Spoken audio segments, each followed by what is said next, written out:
తెలంగాణ గుండె చప్పుడు tea news పై Khanapur MLA Vedma Bojju అనుచిత వ్యాఖ్యలు చేశారు. ఎమ్మెల్యే బొజ్జు కామెంట్స్ ను నిరసిస్తూ జన్నారం తహసీల్దార్ కార్యాలయం ముందు ప్లేస్ క్లబ్ ఆధ్వర్యంలో జర్నలిస్టులు నల్ల బ్యాడ్జీలతో ఆందోళన చేపట్టారు. ఎమ్మెల్యే వెడ్మ బొజ్జు వెంటనే తన వ్యాఖ్యలను వెనక్కి తీసుకోవాలని డిమాండ్ చేశారు. ఈ మేరకు తహసీల్దార్ కు జర్నలిస్టులు వినతి పత్రం అందజేశారు.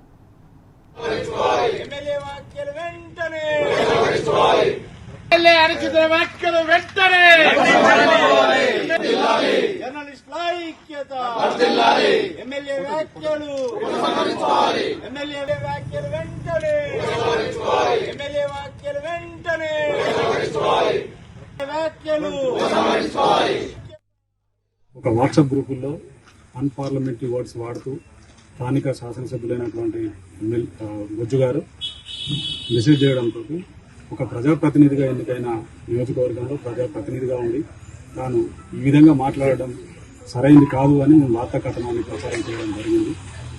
దానికి నిన్న వెడ్మబొజ్జు గారు మాట్లాడుతూ ఇష్టం వచ్చినట్టు టీనీపై మాట్లాడడం జరిగింది. ఈ వ్యాఖ్యలను మేము తీవ్రంగా ఖండిస్తున్నాం. వెంటనే ఎమ్మెల్యే గారు తన వ్యాఖ్యలను వెనక్కి తీసుకోవాలి.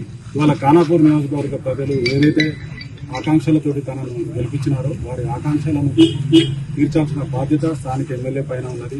ఖానాపూర్ వెనుకబడ్డ ఖానాపూర్ నియోజకవర్గాన్ని అభివృద్ధిలోకి తీసుకెళ్లాల్సిన బాధ్యత కూడా ఎమ్మెల్యే గారిపై ఉన్నది. అంతేగాని మీడియాతోటి మేము ఏదైతే వాస్తవంగా కథనాన్ని అయితే ఏదైతే తాను పెట్టిన మెసేజ్ని మేము వాస్తవంగా ఆ కథనాన్ని ప్రసారం చేయడం జరిగింది. దానికి ఏదైతే సంజాయిషి ఇచ్చుకోవాల్సింది పోయి టీనీపై తన అక్కసును వెళ్ళగక్కుతూ నిన్న అనుచితంగా కూడా మాట్లాడడం జరిగింది. ఆ వ్యాఖ్యలను వెంటనే ఎమ్మెల్యే గారు వెనక్కి తీసుకోవాలి. ఇవాళ తెలంగాణ ఉద్యమంలో నాడు సమైక్య పాలనలో ఉన్నటువంటి మీడియా ఛానళ్లకు పోటీగా తెలంగాణ ఉద్యమంలో ఛానల్ ఉండాలనే తలంపుతోటి ఇవాళ ఈ న్యూస్ తోడుపోచుకుందే తప్ప వేరే ఉద్దేశంతో కాదు. తెలంగాణ ఉద్యమంలో ఈ న్యూస్ పాత్ర ఏందో అందరికీ తెలుసు. దానికి ప్రత్యేకంగా ఎమ్మెల్యే సర్టిఫికెట్ ఇవ్వాల్సిన అవసరం మాకు లేదు. ఇకనైనా తన మాటలను వెనక్కి తీసుకోవాలి. లేని పక్షంలో మేము రాష్ట్ర కార్యవర్గంతో మాట్లాడి ఈ రాష్ట్ర వ్యాప్తంగా కానీ ఉమ్మడి ఆదిలాబాద్ జిల్లా వ్యాప్తంగా కూడా మేమందరం కూడా యూనియన్లకు అతీతంగా అన్ని సంఘాలను కలుపుకొని కూడా నిరసన కార్యక్రమాలు చేపట్టామని చెప్పేసి హెచ్చరిస్తున్నాం.